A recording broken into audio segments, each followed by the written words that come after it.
Tapos nga ang pangyayari ay daming katanungan sa isipan nga ni Carol maging kay Amber kung nasa na nga ba ang kanyang ama. Ang mga pulis ay patuloy din sa pag-iimbestiga sa biglang pagkawala nga nitong si Wilfred. Samantalang ito namang si Dennis ay tela walang nangyari. Nagpapanggap lamang ito na walang alam sa lahat ng mga ginawa niya.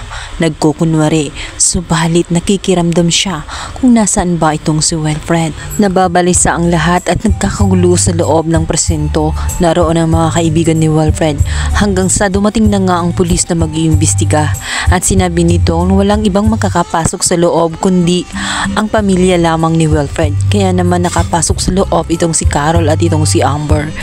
Ayon sa pulis ay delikado ang kalagayan nga nitong si Wilfred dahil maaaring kinidnap ito at bawat oras na lumilipas ay malalagay sa alanganin ang kanyang buhay. Samantala, matapos ngang malaman nga ni Ronnie ang tunay na nangyari kay Wilfred, hindi siya mapakali kahit na sinabihan siya ng kanyang abogadong si Orly na wag na munang lumabas sapagkat delikado anuman ang sandali at maaaring matadawit pa siya sa kaguluhan sa labas. Ngunit pagdating kay Wilfred ay hindi na nga niya ito matitiis. Tingin niya ay kailangan nga siya roon at alam niyang pinagtabuyan si Wilfred maging nitong si Carol at lahat ng kaibigan at naisip nga nitong si Ronnie na walang ibang tunay na karamay nga nitong si Wilfred kundi siya lamang kaya siya ay kikilos. Inabot nga ng madaling araw si Carol at itong si Amber maging itong si Dennis. Talaga namang nakiramay siya, nagkunwari para hindi mahalata ang kanyang ginawa. Ngunit ang totoo ay siyang magkagagawa nito. Ang hindi alam ng lahat ay nakatakas nga itong si Wilfred.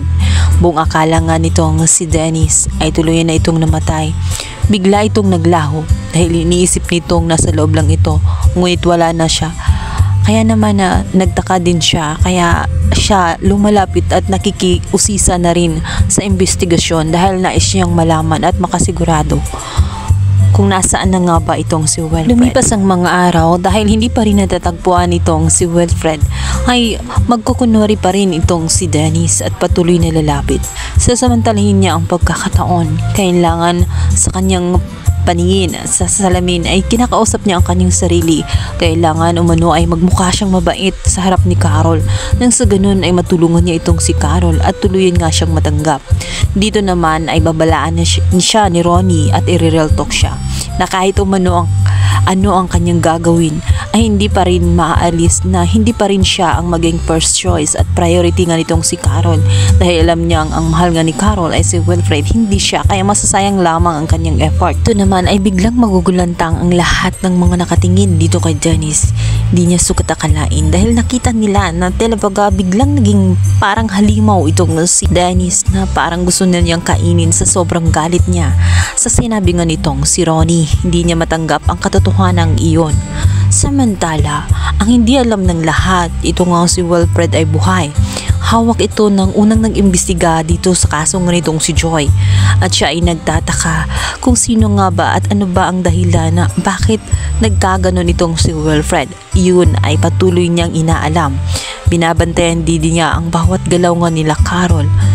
At inaantay niya na tuluyang gumaling nga itong si Wilfred nang sa ganun ay makapagsalita ito sa buong nangyari. Tingin kasi nitong investigador ay may kinalaman ito sa kaso nga nitong si Joy dahil na rin sa nakita nito kung gaano kagalit ang sumunod nito sa kanya.